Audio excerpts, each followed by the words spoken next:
Hi friends, welcome to smart agri YouTube channel. ఇప్పుడు చూడండి friends, మా యొక్క ఆవులు ఈ విధంగా మేపుకొని రావడం జరుగుతుంది.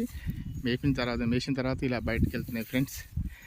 ఇలా వెళ్ళిన తర్వాత నెక్స్ట్ మా యొక్క గుడిసె కాడికి రావడం జరుగుతుంది. చూడండి, అవే పోతుంటుంటాయి దాని యొక్క ప్లేస్కు.